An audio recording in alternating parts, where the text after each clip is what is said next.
changed my life and which brought us here today is I discovered the law of cause and effect. The law of cause and effect, sowing and reaping, action and reaction, is the great universal or iron law of the universe.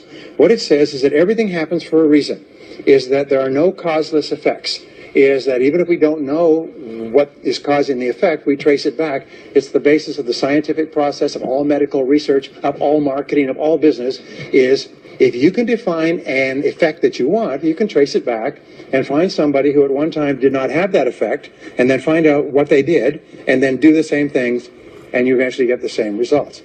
We say that success is not an accident. Failure is not an accident. Success leaves tracks.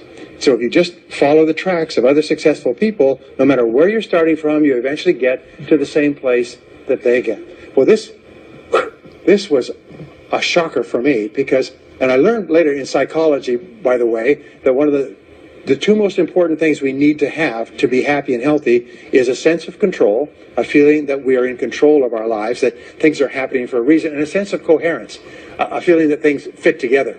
Well, when I realized the law of cause and effect explained everything, I thought, wow. So in sales, I went to the top of my sales force. I read and I learned, attended courses, and especially I applied what I learned. And then when I got into sales management, I again read the books and took the courses and asked for advice. And when I got into real estate and importation and development and manufacturing and distribution and a whole series of businesses over the years, the first thing I did is I asked, how does it work? How do people succeed in this field?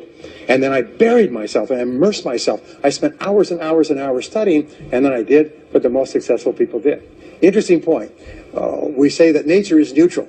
In other words, nature doesn't care who you are. It doesn't care if you're tall or short or male or female or black or white, educated or uneducated. Nature doesn't care. All that nature cares is that you do what successful people do. It's like making a recipe. Nature doesn't care. You follow a recipe. If you follow the recipe exactly, you get the dish. Nature doesn't care who's doing it. And that's the wonderful thing about our society. It's basically like justice. It's blind, is nature doesn't care. In fact, there are a lot of people who are not as smart and not as talented as you who are doing vastly better than you, not because they're better, but because they're just following proven success methods. There's nothing that will make you madder than to see somebody who's dumber than you, who's making more money than you, right? Have you had that experience? So what we do is we use proven success methods. We just find out what they are, and we do them over and over again. Quick point, nothing works the first time, okay? Please understand that. Nothing works the first time.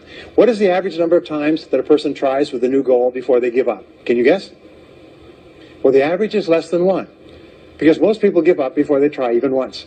They say, that's a great goal. I'd love to be financially independent. And then they give up. They don't even try. They say, but I couldn't because of this and because of that and so on.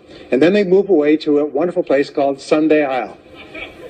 You ever heard of Someday I'll? Someday I'll start saving money. Someday I'll get out of debt. Someday I'll lose weight. Someday I'll start a business. Someday I'll get serious about my finances. And most people live on Someday I'll. Your job and my job is to vote yourself off the island, right? And we start taking control of our lives. Well, about some years ago, I was called by a major business